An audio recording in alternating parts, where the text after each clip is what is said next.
அழகர் ஆற்றில் ஏன் இறங்குகிறார் என்று பார்ப்போமா? சுதபஸ் என்ற முனிவர் நூபுரகங்கையில் தீர்த்தமாடி பெருமாளை நோக்கி தவம் இருந்தார்.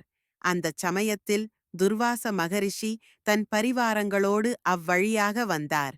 பெருமாளையே நினைத்துக் கொண்டிருந்த முனிவர் ரிஷி வந்ததை கவனிக்காமலிருக்கவே ஆத்திரமடைந்த துர்வாசர், மண்டூகோ பவ், தவளையாக போகக் கடவாய் என சாபமிட்டார்.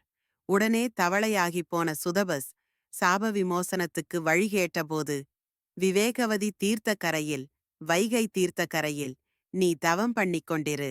சித்ரா பௌர்ணமிக்கு மறுநாள் அழகர் அங்கு வந்து உனக்கு சாப விமோசனம் கொடுப்பார் என சொல்லியிருக்கிறார் துர்வாசர். அதன்படி வைகை கரையில் தவம் பண்ணிக் கொண்டிருந்த சுதபஸ் முனிவருக்கு விமோசனம் கொடுக்க அழகர் மதுரைக்கு வந்து போனதாக புராணங்கள் விவரிக்கின்றன. தன் தங்கை ஸ்ரீ மீனாட்சிக்கும் ஸ்ரீ சுந்தரேஸ்வரருக்கும் கல்யாணம் நடக்கும்போது செய்தியை கேள்விப்பட்டு ஸ்ரீ அழகர் கள்ளழகர் திருக்கோலத்துடன் அந்த வைபவத்தை பார்க்க அழகர் மலையில் இருந்து இறங்கி சகல கோலாகலகங்களுடன் மதுரையை நோக்கி வருகிறார்.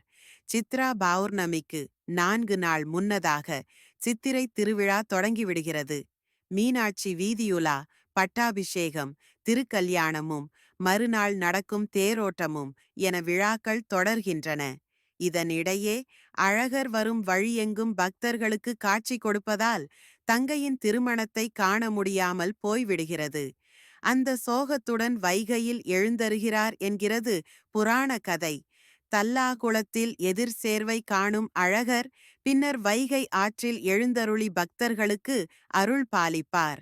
பயணக்களைப்பு நீங்குவதற்காக சந்தன அலங்காரம் பண்ணிக்கொள்ளும் கள்ளழகர் வண்டியூர் பெருமாள் கோயிலை வலம் வருவார். அதன் பிறகு சர்ப்பவாகத்தில் புறப்பட்டு தேனூர் மண்டபம்.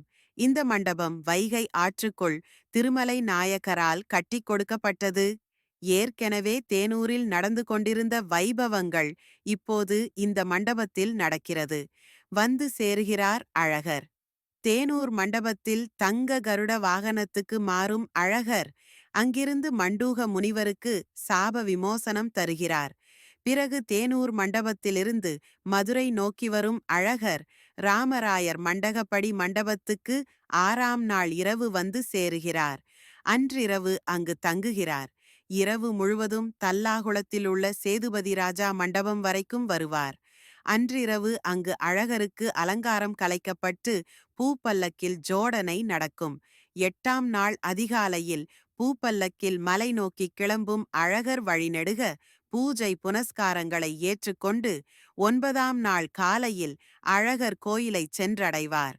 10ஆம் நாள் பயணக்களைப்பு நீக்குவதற்காக உற்சவ சாந்தி அபிஷேகம் நடக்கிறது. அத்துடன் சித்திரை திருவிழாவின் 10 நாள் கொண்டாட்டங்கள் சுபமாக நிறைவுற்று மீண்டும் பழைய நிலைக்கு திரும்புகிறது மதுரை. வீடியோ பிடிச்சிருந்தா லைக் பண்ணுங்க, ஷேர் பண்ணுங்க, சப்ஸ்கிரைப் பண்ணி பெல் ஐகானையும் கிளிக் பண்ணுங்க.